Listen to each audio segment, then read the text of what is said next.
Well, good morning, everybody, and a very warm welcome to this session today. Firstly, thank you for joining us, and thank you to TDRA for inviting us to share this very important session with you. Why is it so important? We're all aware that we're living in a VUCA world. Volatile, uncertain, complex, ambiguous. And stress levels, we know, are increasing. But the first fact to share with you today is that while stress levels are increasing, empathy levels are falling. And in fact, our ability to empathize with others is significantly less than it was years ago. Yeah, the average American today is less empathic than 75% of Americans 30 years ago. And many more studies are supporting that. So thank you for joining us. Thank you again for TDRA. Just to introduce myself, my name is Catherine Bentley. I'm originally from the UK, where my background really was in financial services, very much corporate, general management and marketing management. I moved to the Middle East back in 2005. And my time here has been spent really exclusively in training, coaching, and consulting high-value contributors. And there's a communication skills thread in most of the work I do. Empathy, a critically important component of all aspects of communication. So I'm very, very pleased to be able to share this session with you today. So our roadmap for the next 15 minutes or so is first of all to look at what is empathy. We hear the term so often, but what really is empathy? What does it look like? What does it feel like? And the different levels of empathy. Yeah, there are 3 different levels of empathy that I want to share with you today, and we can examine how it feels to transmit or receive these different levels of empathy, and what then the impact of this is in terms of loyalty and trust in the workplace and outside in our personal lives.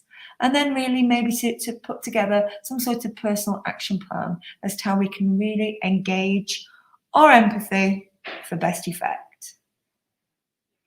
So through this session, you will be able to use the chat box if you want to do. Questions, please feel free to put those on the chat box. We will be monitoring those. And then we will also allow time for questions at the end if you prefer to save them to the end of the session. Okay, so first question. What is empathy? We do hear the term a lot. We hear how important it is. But what does it really mean? And what does it mean to you? When you hear the term empathy, we need to have empathy, we need to share empathy. What does it actually mean to you? And I'd appreciate you giving us your thoughts on that, please. If you want to just put your ideas in the chat box, either one word or, what you really feel empathy means to you. I'll just give you a few seconds to give us your feedback there. So what does it mean to you?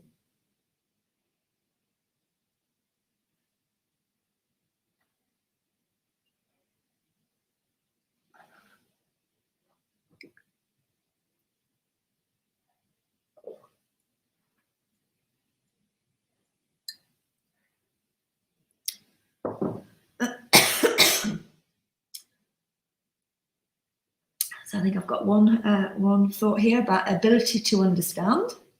Yes, absolutely. To have empathy is to be able to understand a whole range of things. Any other thoughts, guys, on what you feel empathy is all about? When you hear the term empathy, what images does it conjure up?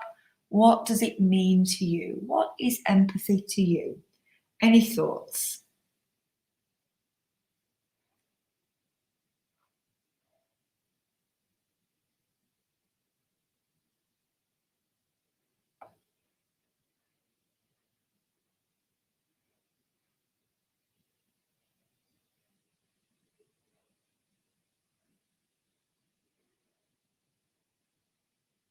Okay, well, while you may be thinking about that, and please feel free to add your thoughts at any time, let me share with you a couple of definitions. So at its most basic level, empathy, a very, very general definition, the ability to understand and share the feelings of another. Two aspects, understand and share the feelings of another. I'm just seeing, yeah, there we go, ability to understand and share the feelings of another. Absolutely right, yeah. A little bit more detail. Empathy, we can consider to be a mental ability that allows us to see the world from someone else's perspective. And this perspective shifting ability can reveal issues and opportunities that may otherwise remain hidden. So what this is saying is if we don't use this empathy, yeah, we may then not have the ability to see some issues or opportunities, therefore undiscovered or untapped potential. So someone else's perspective. And what we often hear when we talk about empathy is putting yourself in the other person's or the other party's shoes. You may have heard that definition. It's quite a commonly used one. But how does that look? And how does that actually feel? Do we stop and think about this? How do we put ourselves in someone else's shoes? I'm going to share with you a little video clip now. Yeah, I've got some other feedback here. The ability to sense other people's emotions. Absolutely. Absolutely. And see how this video clip actually illustrates this. Have a look at this.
Okay, so Powerful video there, I think, just showing how we talk about putting ourselves in somebody else's shoes. What it really means is putting yourself wholly in the position of the other person. So we experience things as they experience them, including emotions. And one of the big questions when we start to talk about empathy is always, what is the difference between empathy and sympathy? Empathy, sympathy are often confused. So I'd like to ask you, what are your thoughts on this? What would you see as being the difference between empathy and sympathy? Or do you think there is a difference? So again, if you'd like to give your thoughts, please, on the chat box, on the chat box. Let's have your thoughts. What do you see as being the difference, if you see there is one, between empathy and sympathy? And how would you do this? How would you behave differently if you were displaying empathy and sympathy? I'll give you a few seconds to give us your thoughts.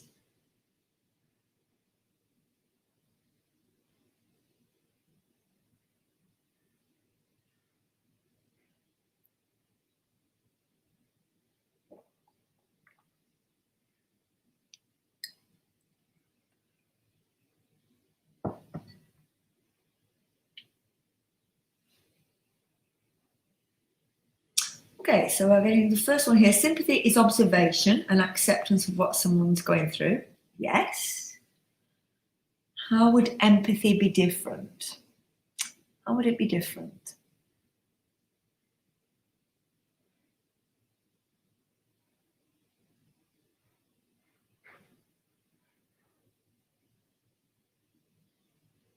Okay, yeah, this is a good one here. Empathy is absorbing the emotion. Yeah, absorbing and allowing for the emotion. Whereas sympathy, more of an observation. Yeah, that's a good way of describing it. I came across this little video a short while ago, which I think actually demonstrates very well the difference between these two and how we can behave differently. So have a look at this one.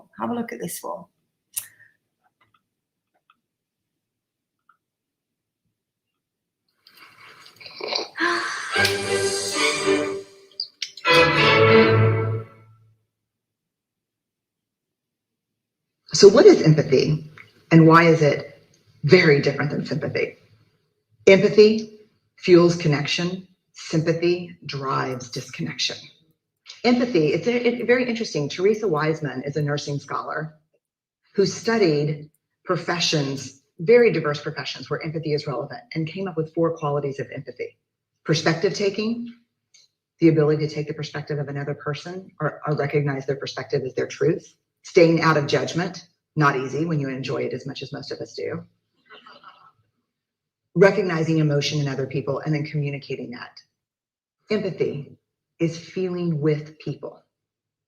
And to me, I always think of empathy as this kind of sacred space when someone's kind of in a deep hole and they shout out from the bottom and they say, I'm stuck, it's dark, I'm overwhelmed. And then we look and we say, hey, climb down. I know what it's like down here, and you're not alone. Sympathy is, ooh, it's bad, no, you want a sandwich? Empathy is a choice, and it's a vulnerable choice, because in order to connect with you, I have to connect with something in myself that knows that feeling. Rarely, if ever, does an empathic response begin with at least. And we do it all the time, because you know what? Someone just shared something with us that's incredibly painful, and we're trying to silver lining it. I don't think that's a verb, but I'm using it as one. We're trying to put the silver lining around it. So I had a miscarriage. Oh, at least you know you can get pregnant. I think my marriage is falling apart. At least you have a marriage. John's getting kicked out of school.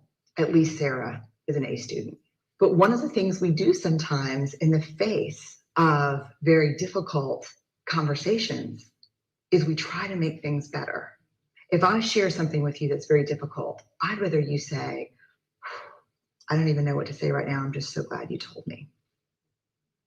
Because the truth is, rarely can a response make something better. What makes something better is connection. Okay, so I think there's quite a lot in that video clip that summarizes some of the topics or the ideas that you've expressed. Yeah, empathy is better than sympathy. Absolutely. Empathy, absorbing the emotion. Sympathy, the observation. Yeah, the guy peering down the hole saying, oh, it's bad down there. That's an observation. The empathy is the climbing down into the hole and being with someone. Yeah, 4 aspects: perspective, taking the perspective, staying away from judgments, recognizing the emotion, and communicating it. 4 aspects there in empathy. And one of the best things I think that that comes out of the video is staying away from phrases like at least it isn't this. Yeah, at least it isn't. That doesn't actually help in the situation, and it doesn't actually show the empathy. So the difference here, we've got a bit of a scale. What we're all aiming for as human beings in our relationships is compassion. Yeah. At the bottom end of the scale, we've got the pity. I acknowledge your suffering. The sympathy. Yeah. The observation. I care about it. Moving up the scale, empathy. I feel your suffering. I feel your pain. I'm moving towards compassion. I want to relieve your suffering. And this is the scale, really. And this is how important it is we move away from the sympathy end of the scale through empathy to compassion. All about engagement. And as the video emphasized, connection. Because to build trust, to build loyalty, we need to connect. And to connect, we need empathy. And we'll look at a little bit more detail about how later. So, empathy. Yeah. Empathy has different forms and different levels. You may be aware of this, you may not, but we can be empathic on different levels. 3 different levels of empathy.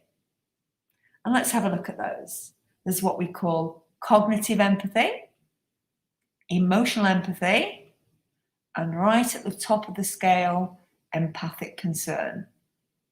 And there are times when each of these levels of empathy are needed. Generally, as human beings, we need to be steering our approach more towards empathic concern to build relationships. But there are times when each of these different levels are most relevant. So let's look at each of these in turn. And maybe as we're going through this, think about situations where this level of empathy is what's needed. So the first one, cognitive empathy. Well, as the title might describe or might illustrate, cognitive, about thinking, more on the rational side. This is about using your capacity to understand somebody else's perspective or mental state, to see somebody's point of view and the point that they might be making. Yeah, generally, this can be used in debate, where we don't need necessarily to get into the other person's emotional state. Cognitive empathy can give us better communication. It can enable more effective relaying of information. So, cognitive empathy, think about times when you need to use that. In rational debate, where it's important that you take account of other people's point of view. Level 2 is emotional empathy. Now we're getting a little bit more into the connection, the personal connection. Thinking about cognitive empathy, that's something that really can almost be achieved by artificial intelligence. Yeah, we're moving now into deeper forms of empathy, levels 2 and level 3, which are about humanizing relationships, connecting with emotion. So emotional empathy, at level 2. This is the ability to share the feelings of another person. We sometimes say it's about your pain in my heart. You'll have heard the expression, maybe, I can feel your pain.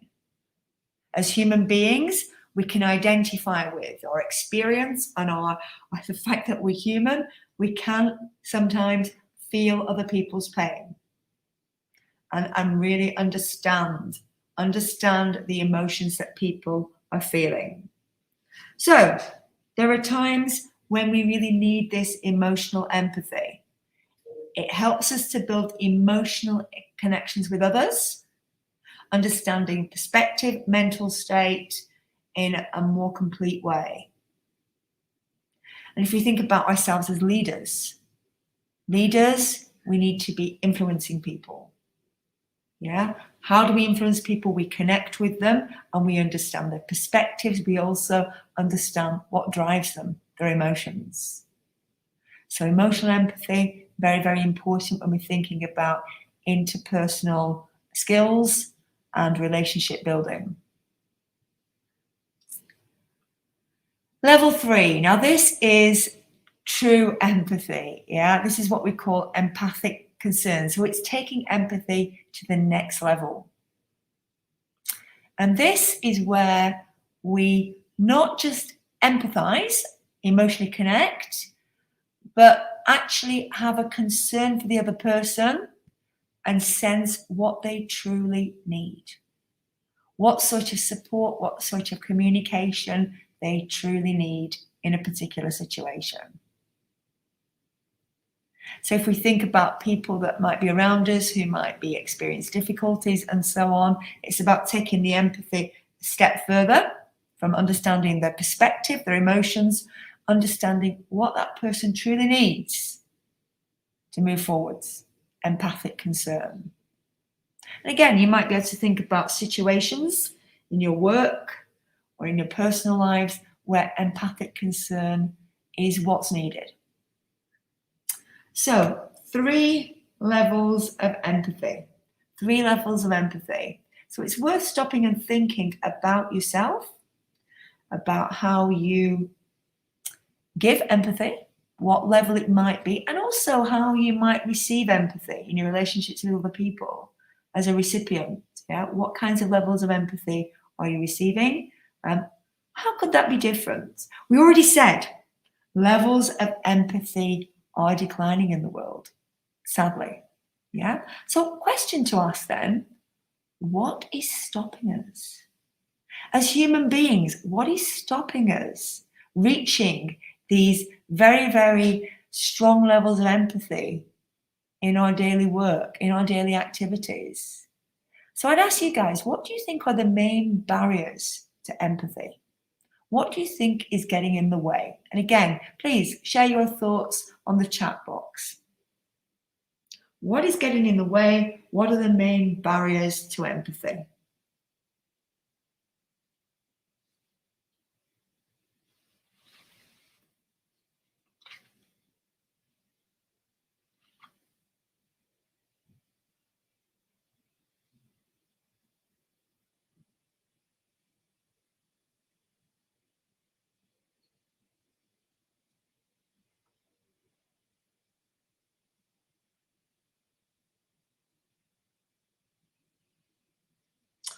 Yeah, sometimes a situation, it can be, sometimes a situation generates a particular emotion and it blocks an empathic approach, yes. Yeah.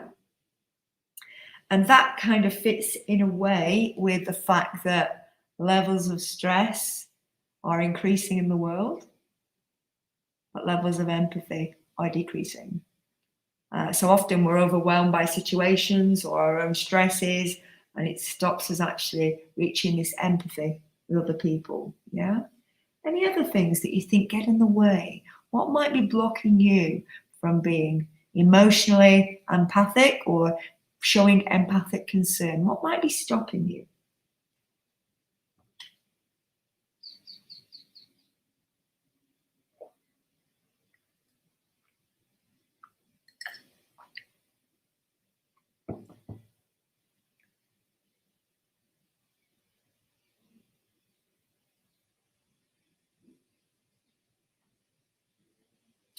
Any thoughts from anybody at all?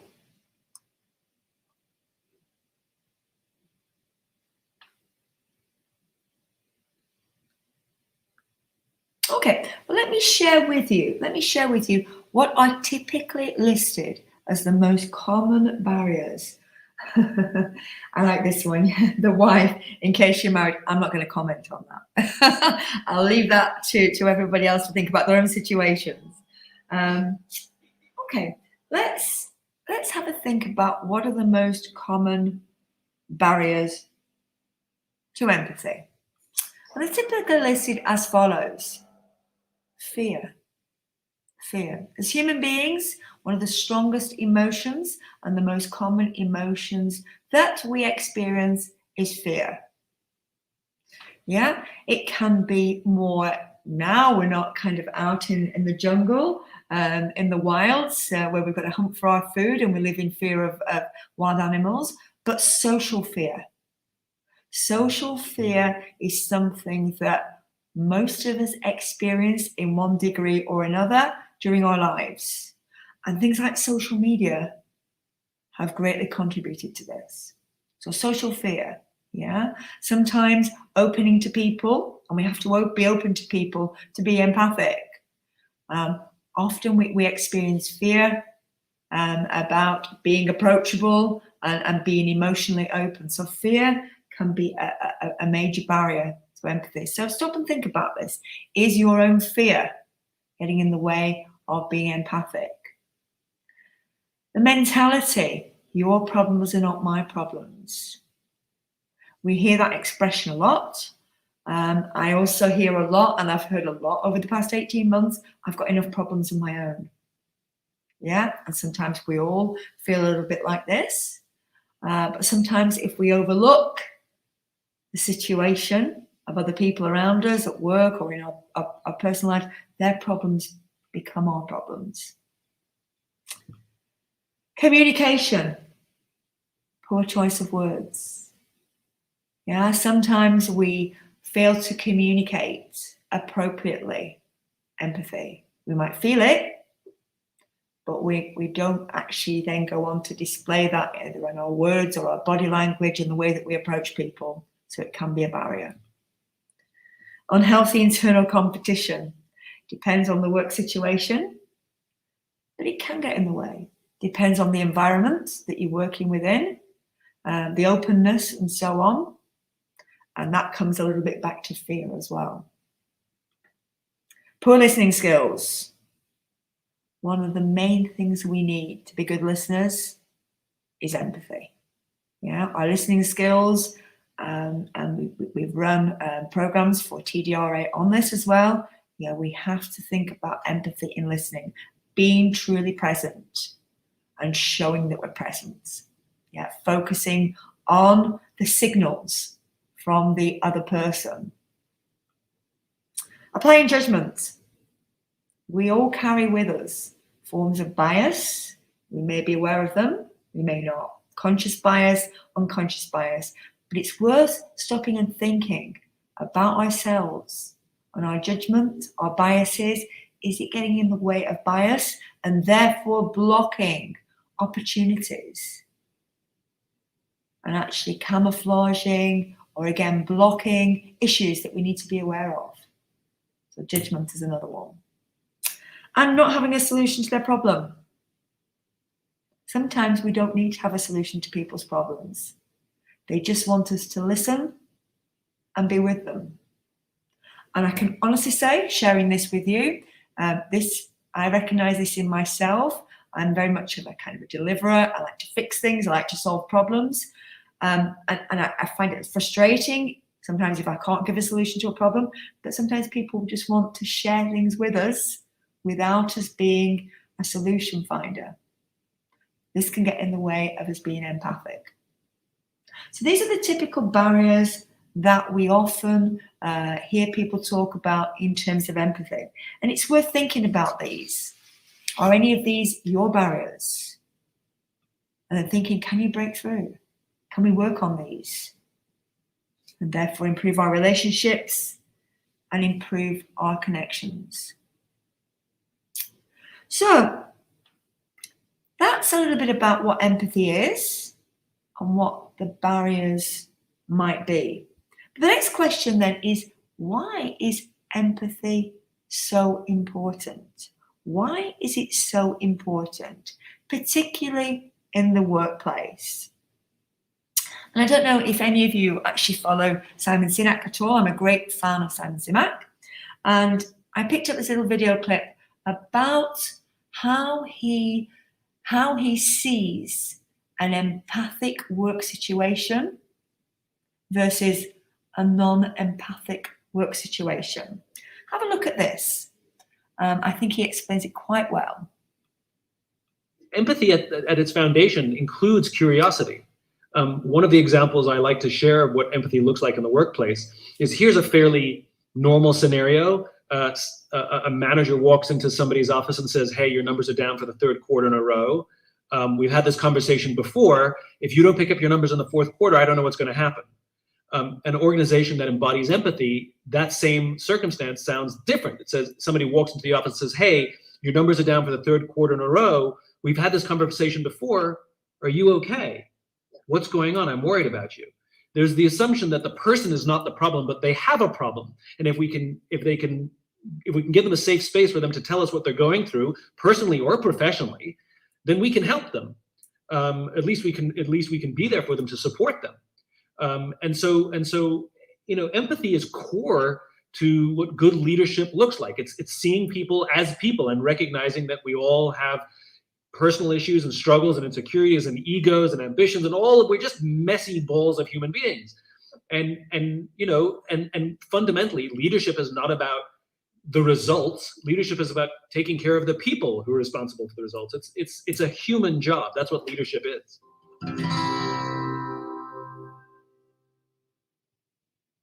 Okay, so he gave us there the example of leadership. Yeah, a problem with somebody's numbers or somebody's performance. Yeah, we've got a problem. We've had this conversation before. If we've to have this conversation again, I don't know what's going to happen. A threat. Versus, your numbers are down. We've had this conversation before. Are you okay? Is there something I can help you with? A completely different approach to give people safe space, to open communication.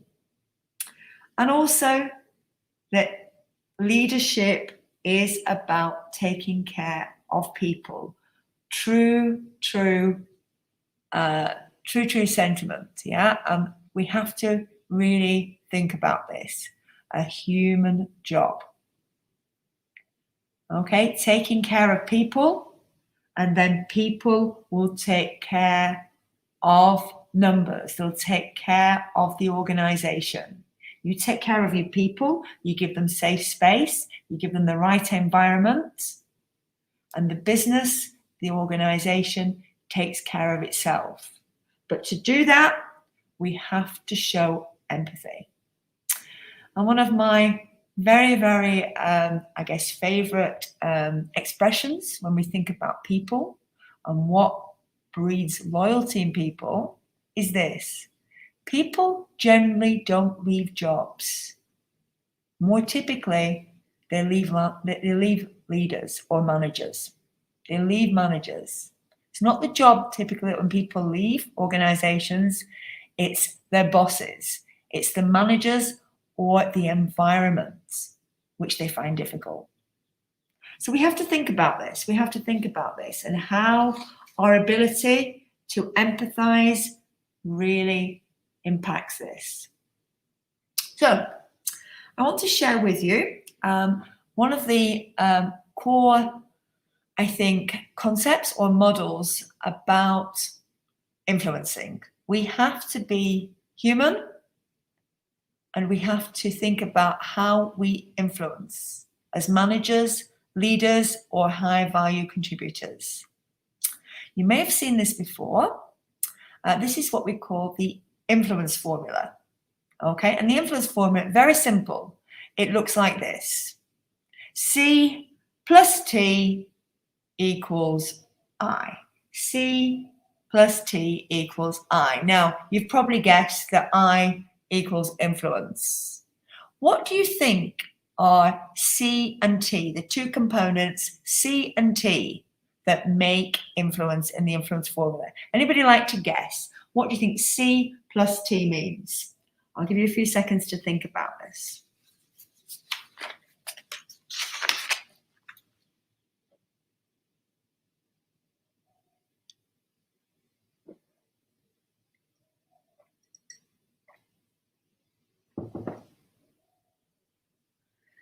C plus T. What do we think C might stand for?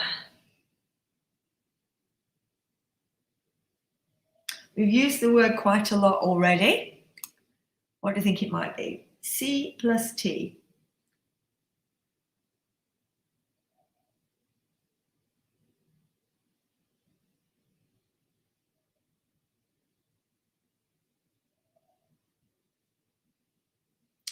Okay, so we've got care plus time. All right, we do need to give care and to give time. They're in there, they're in the whole package, but I'm looking for two other words which make up what we call the influence formula. We've got cooperation. Again, cooperation is part of the package. There's two special words that I'm looking for that bring it together. We've got team, yes. But there are two other words that really encompass all of this. They bring all these ideas together. Anybody can guess? Okay, let's look at the first one. The first one is connection. Connection. Yeah, we've talked about it already. It was in the video, to connect with people. That's what leadership is all about. First of all, making connection.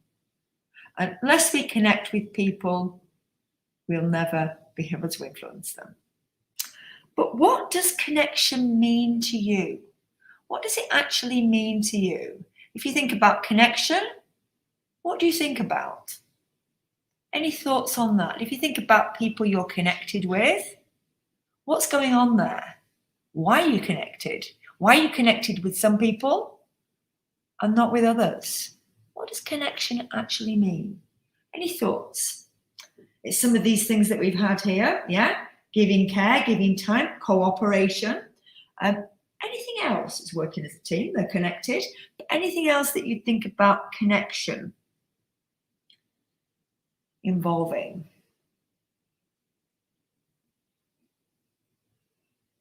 How do you connect with people?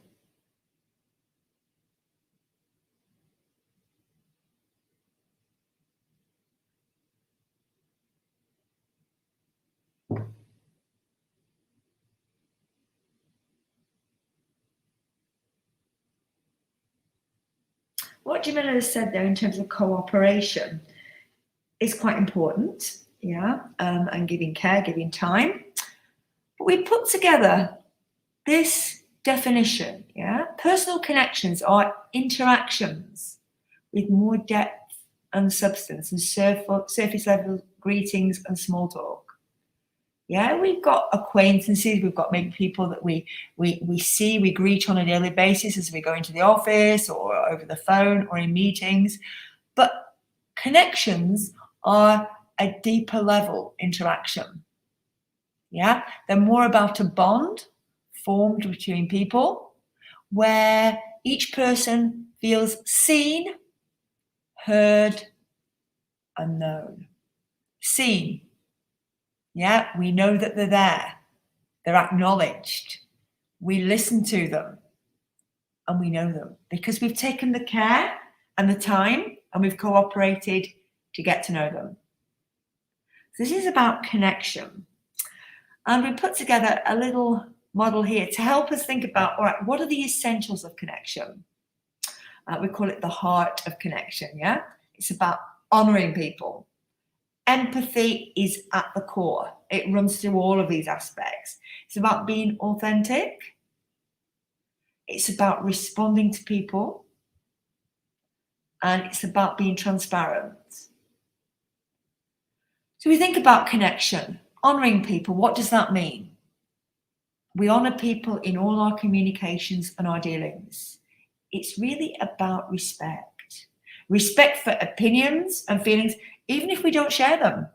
And often we won't. We'll have different opinions, we'll have different feelings, but it's about acknowledging and respecting, yeah? Staying away from judgment. And essentially never treating any person in any less way than we want to be treated. That's the benchmark. Would I want to be treated like this? The answer is no, we've got to think again. So honouring, empathizing, running through everything. We talked about this, sensing what a person is feeling, understanding what they truly need, and also understanding your own emotions, showing empathy with ourselves. Yeah, really stopping to think about what our emotions are. Being authentic to our own personal brand or any brand that we represent. So aligning what we think, what we feel, and what we do. Authenticity, very important in terms of connection. And then responding to people, not reacting. So it's going the extra mile to create magnificent communication, interaction at work and work experiences or personal experiences. So thinking about work, meeting each team member's needs and showing that they're valued. Responding. Think, do you respond or do you react? React, you'll be behaving on your own emotion without necessarily thinking what the other person's emotion is and what you want to achieve. And then being transparent. Openness and transparency, very, very heart of all relationships. So thinking about that in your interactions, yeah, how you might be able to better connect with people, honouring, being empathic, being authentic, responding, and transparency. All about connection. And then the second word here in the influence formula is trust. Yeah, so connection plus trust equals influence. So what is trust then? What is trust? What is it? We hear it a lot, but what does it actually mean? And how important is it? Trust, people tend to talk about as being some very nebulous thing, yeah? What is it? It's very difficult to describe, and we can't measure it. Or can we? What do you think? What is trust, and can we measure trust? What do you think about that, guys? Give me your thoughts. Do you think we can actually measure trust? Or is it something that's very, very, very difficult to actually describe and to measure? What do you think? Can we measure trust? Anybody got any thoughts?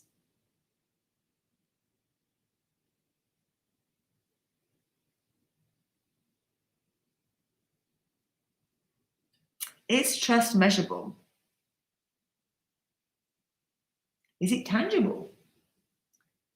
How would you measure it?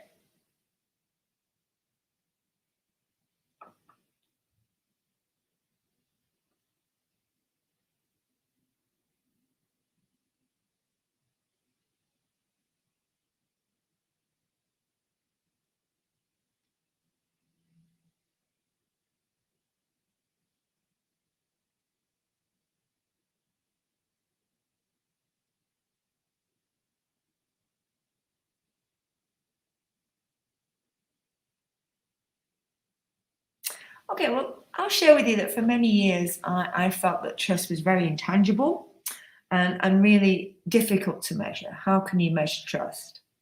Until I came across something I'm going to share with you now, which is known as the trust formula. The trust formula. So, as we're working through the trust formula, I want you to think about this. How would people rate you in the trust formula? And then how can you go on to use this to assess your trust of other people? So this is what the trust formula looks like.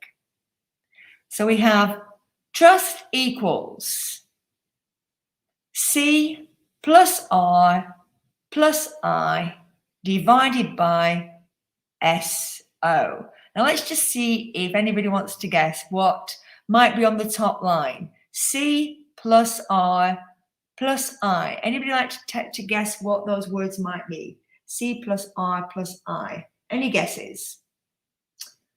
in terms of key elements of trust.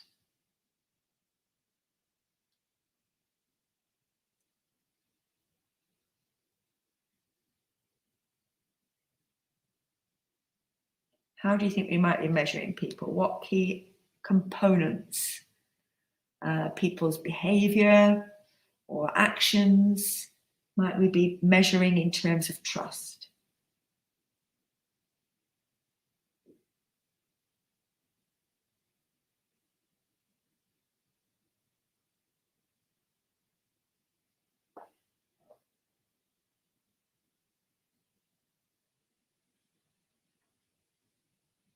Okay, let's share a couple of these with you. C is about credibility. Credibility. Credibility. R, reliability, plus I, intimacy. Now that might seem a little bit of a strange word to be using in terms of a trust formula. Intimacy in this context is about feeling comfortable discussing things with people. I think we heard in one of the videos, giving people a safe space that they feel able to be open in the communication. That's what intimacy means here. So thinking about an individual's credibility, their reliability, and how intimate you can be with them in terms of sharing your emotions, emotional connection. So they're the aspects on the top line, divided by, because it's an equation, self-orientation. Yeah, so how much that person is driven by their own goals, their own agenda, or how much they actually care about the positions, the goals, and the drive of other individuals. So this is a trust formula, a little bit more detail here. So, credibility. I can trust what she or he says about this topic or this area. Reliability. I can trust him or her to do 1, 2, 3. And then intimacy. I feel comfortable discussing this. We'll only ever achieve that intimacy if we show empathy, if we give people that safe space. And self-interest, I can trust that he or she cares about my situation or the situation. So this is the trust formula. A little video clip, very short video clip here that explains it just a little bit more detail. So have a look at this. Trust equation is a descriptive model for how trust works. What are the parts of it? Think of it as 5 pieces, and it really is an equation. You know, X equals blah, blah, blah over Y. And let's define those now. X is trust, or actually trustworthiness, how worthy we are of other people's trust. There's 3 factors in the numerator and 1 in the denominator. Credibility plus reliability plus intimacy divided by self-orientation. 3 out of those 4 serve to increase the extent to which people trust us. So if people look at us and say, well, he's credible, that's a good. That increases their trust in me, my trustworthiness. If people say, well, he's reliable, that increases people's trust in me. If people say, I feel intimate with him, I know it's an intentionally shocking word in the business context, but it means safe, secure, okay. And to that extent, people trust me. The equation has those 3 factors in the numerator. So if you increase the value of those factors in the numerator, you increase the value of your trustworthiness. The one in the denominator is the self-orientation. And notice that because there's only 1 factor in the denominator, it's more important than the other 3. Self-orientation is a measure of how much you're focused on yourself versus the other person.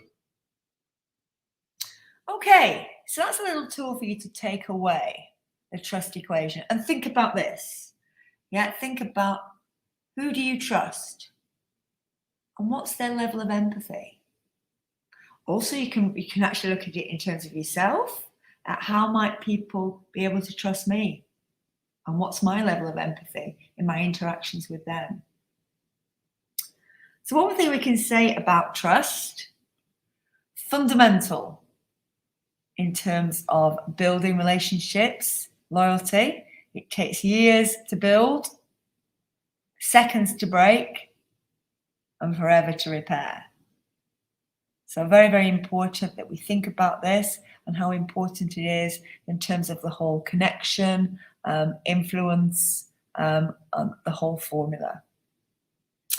Okay, I think that we're running a little bit out of time now. Once again, influence formula, connection plus trust equals influence. Wrapping all around that is empathy. And what summarizes all of this for me is this particular quotation, which I came across a few years ago. I want to share with you now. I've learned that people will forget what you said. People will forget what you did. But people will never forget how you made them feel. That really summarizes what empathy is all about. They'll never forget how you made them feel.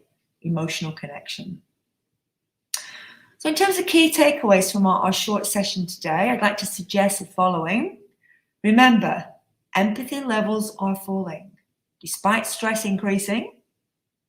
Empathy about putting yourself in the other person's shoes, the perspective, the emotions, and what they need. 3 levels of empathy: cognitive, emotional empathy, and empathic concern, and how we can use those 3 levels in the different situations. Think about what the barriers are to empathy and what might be your own barriers and how you can break through. And thinking about the importance of empathy in the workplace. Think about how empathy fits with the influence formula and in the whole trust equation. You might want to then draw up your own kind of action plan, things that you want to maybe do less of, things you want to keep doing, you're already doing, you want to continue, things that you might want to start doing. And then things that maybe you've identified, I need to stop doing that. One of my key learnings from a session like this is I need to stop saying to people when they're explaining a problem, at least you have this, that one little phrase there, at least, great barrier to empathy. So you might be able to identify your own barriers there, things that you want to stop doing. Okay, I think we're just about out of time there. Anybody got any questions? Any questions that you want to raise on the chat? Any additional questions at all? We can take those now. We've got a few minutes.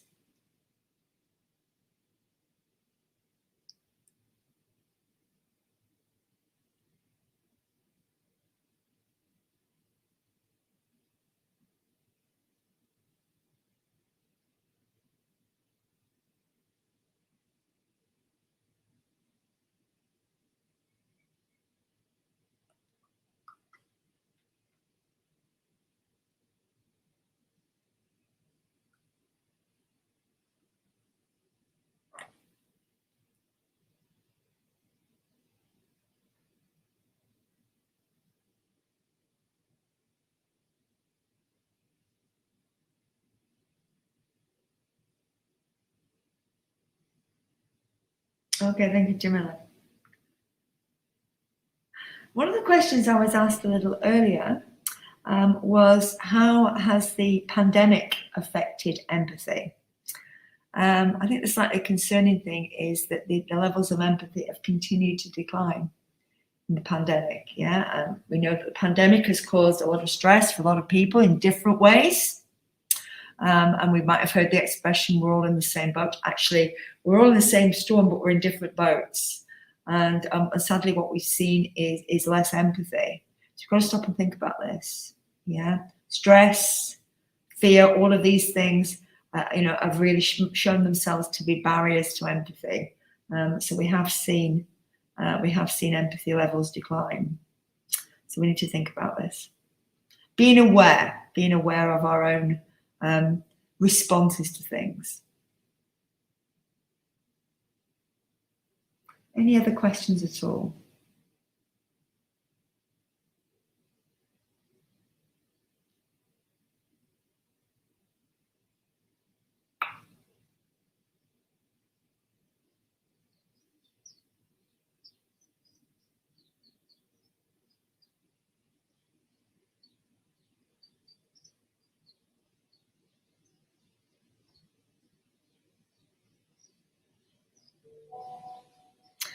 Okay, I don't think we've got any more questions. So I'd like to thank you all for attending. Thank you for your feedback. Good to see that on the chat. And thank you again to TDRA for allowing us and inviting us to share this session with you. I look forward to seeing you all again, hopefully on another workshop very soon. Thank you very much, and stay safe, everyone.